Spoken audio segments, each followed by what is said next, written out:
Yeah, thanks. Hey, hi everyone. Look, I'm Justin from Mates and Construction. I'm a plumber by trade, so 26 years in the trade. So what my job is these days is travelling around sites, talking with tradies about how they're travelling, how they're keeping well during this unprecedented time that we find a lot of people a bit wobbly, a little bit anxious, and so a lot of the questions that I get is how do we stay well? You know, if we're not working, if we're at home, if we're isolated, or if we are working, but we've got that fear factor of, are we going to be working, or how long are we going to be working? So, as I said, as a plumber for 26 years, I've got the concept of a test bucket. I learned really quickly, really early on, that if I didn't fill that test bucket up with enough water, when the pressure came, I'd fail the test.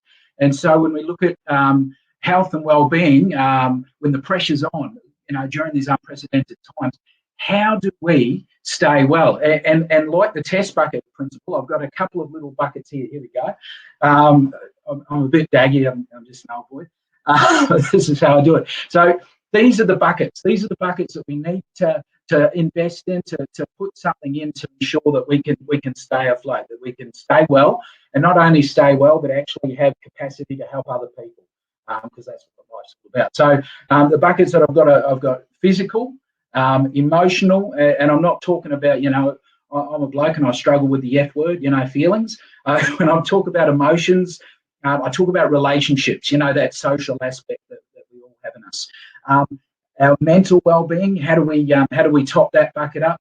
And our spiritual well-being. I'm not talking about religion. I'm talking about having a purpose and what that might look like. So when I break it all down, the physical aspect, how do we fill that bucket? How do we keep that test bucket topped up? There's a number of different things. I've got little arrows here. Number of different things. I hope you can read that. We can play sport. Now, in our current climate and environment, we've been told that we've got to be very careful on how we do that, but it could be as simple as playing with your kids in the backyard, kicking the footy around, jumping on the trampoline. Another aspect of our physical well-being is sleep hygiene. Now, I've got a mental illness. I've got bipolar type 2, and every time that I go and see the doctor, every time I visit the doctor, their first question, the first port of call is, how's your sleep going? So I know we've got lots of anxiety and stuff like that floating around. So it's important to, maybe knock off a bit earlier of an evening to get that sleep that we need, because that's our body's way of saying, hey, I need some more of this. So important for sleep hygiene. Go for a walk. Now, I know that the current state of play is you can go for a walk with a mate. So go for a run with a mate. So we can do this sort of stuff. Understanding our social isolating and everything like that, 1.5. Play a sport, sleep, go for a walk, go for a run, eat well. Another important aspect. I know when I'm not doing so flash, that's when all the junk food's knocking at my door. So we need to eat well to fuel that body, to make sure that we're putting enough into our physical bucket to help sustain us through that. Now, the next bucket I've got is emotional. As I said, it's about relationships. It's that social aspect that we talk about. So we've got here talking with your mates. If you're still on site, this is a great time to be having a yarn with mates, checking in with your mates, especially if you can see some changes in the way that they're presenting, or the way, we're all going through stuff, but you might notice some changes. So it's about that connection.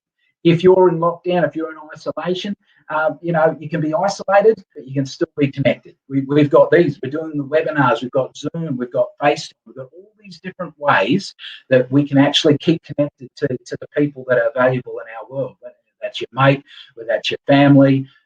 So I recommend we need to keep that emotional bucket, that relationship bucket topped up. Spending time with your loved ones. Important. I've got 2 little girls, and while I'm not kicking a footy around, I was making loom bands yesterday. So spend the time with the people that matter in your life, especially if you're going to be surrounded by them pretty closely, however long that might be.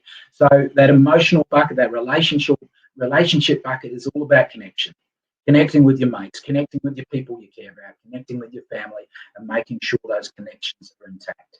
And I'm seeing it a lot more than I was prior to COVID-19.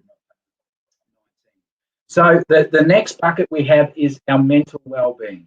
Now, there's a lot of different things that we can do for our mental well-being. Reading, when I've been at work, we'll be reading plans and documents and everything like that on how to fit off and stuff like that. So if we're in lockdown, read a book, read an instructional manual, do something that'll exercise the old melon. That's a way of keeping that cup full.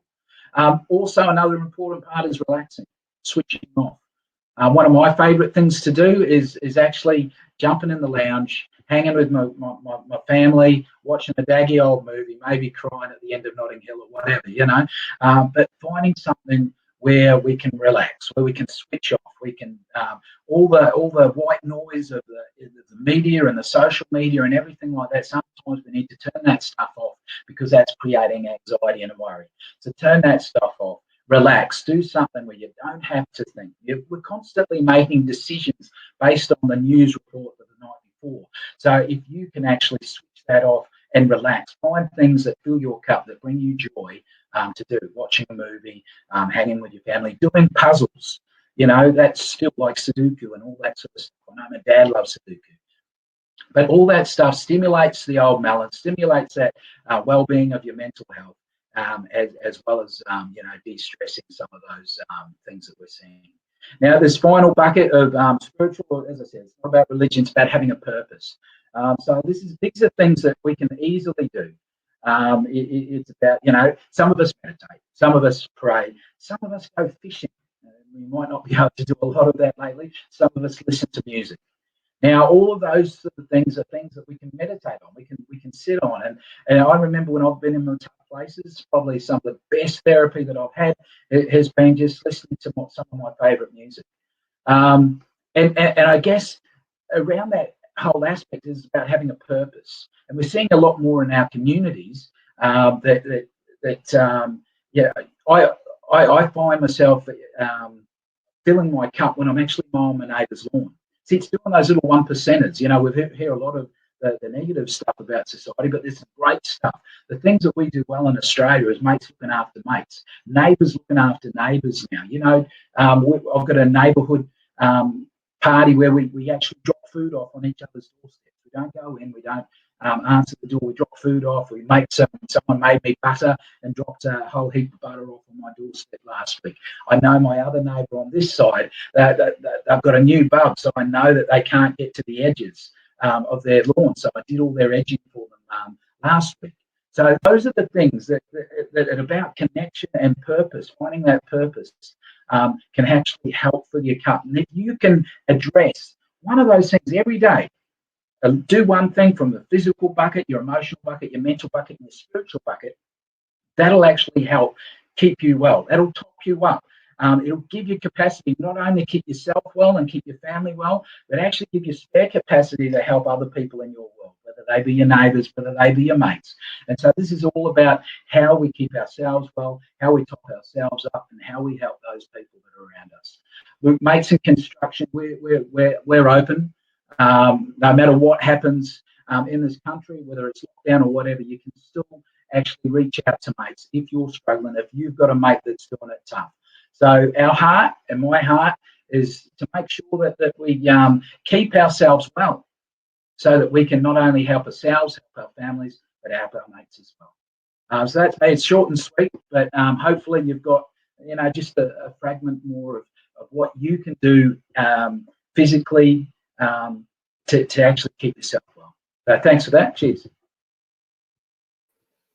Thanks, Justin. That was really great. And I think, just based on the people at the start of the session saying that some of them are feeling really anxious, I think it was great to get a bit of an update from you guys at Mates in Construction. So thank you for that.